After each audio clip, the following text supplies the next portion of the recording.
BNP বাংলাদেশের মানুষের সাথে প্রতারণা করলো। তাদের সেই অন্তহীন প্রতারণার অনৈতিক চুক্তিকে সামনে এনে তারা সংস্কার বাস্তবায়নের পথ থেকে সরে দাঁড়াবার অপচেষ্টা শুরু করলো। আমরা 11 দল রাজপথে গণভোটে হায়ের পক্ষে তুমুল আওয়াজ উত্তোলন করি এবং গোটা দেশের মানুষ তারা জুলাই বিপ্লবের চেতনাকে ধারণ করে। এমনকি বিএনপির অধিকাংশ মাঠের রাজনৈতিক নেতা কর্মীরা যারা শেখ হাসিনার ফ্যাসিবাদের দ্বারা আক্রান্ত ছিল, যারা রক্ত দিয়েছিল, জীবন দিয়েছিল, 15 বছর পর্যন্ত যারা নিজেদের বাড়ি ঘরে থাকতে পারে নাই, সেই বিএনপির মাঠ পর্যায়ের নেতা কর্মীরা পর্যন্ত গণভোটের পক্ষে হায়ের পক্ষে তারা বিএনপি যখন দেখলো এভাবে যদি আমরা নায়ের পক্ষে নেমে যাই আম ছালা দুটোই হারিয়ে যেতে পারে, তখন তারা বিএনপির চেয়ারম্যান জনাব তারেক রহমান সাহেব তিনি ঘোষণা দিলেন গণভোটে হায়ের পক্ষে ভোট দেওয়ার জন্য জনগণকে আহ্বান জানালেন।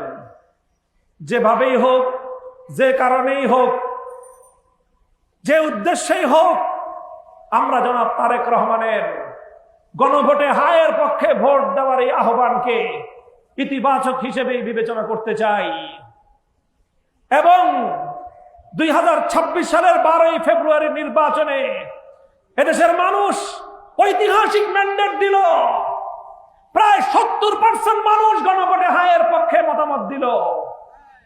শুধুমাত্র ফ্যাসিবাদের দোসর আওয়ামী লীগের কিছু নেতাকর্মী আর বিএনপির যারা সার্কুলার অনুযায়ী, নির্দেশনা অনুযায়ী না ভোটের পক্ষে ক্যাম্পেইন করেছিল,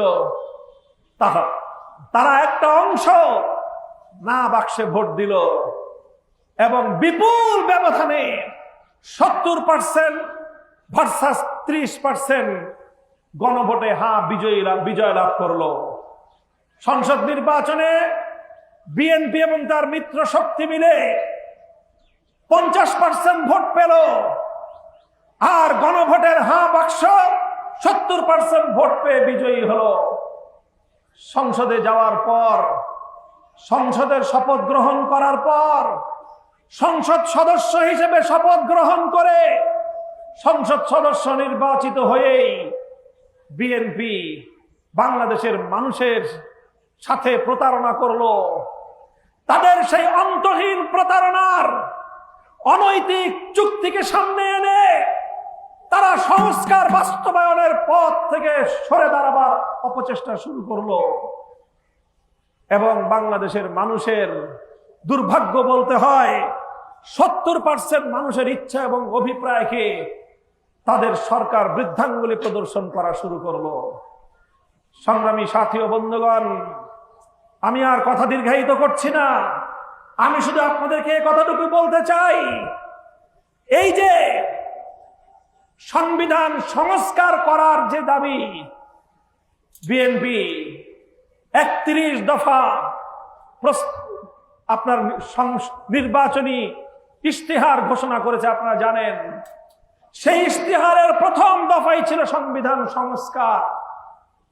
বছরের পর বছর সংস্কার। আপনার স্বপ্নগুলো আকাশ ছুবে প্রবাসীর হেলিকপ্টারের মাধ্যমে। বিয়ে, জন্মদিন অথবা যে কোনো বিশেষ প্রয়োজনে হেলিকপ্টার ভাড়া করতে যোগাযোগ করুন স্ক্রিনে দেয়া নাম্বারে। প্রবাসীর হেলিকপ্টার, নিরাপদ ও সাশ্রয়ী বাহনের বিশ্বস্ত নাম।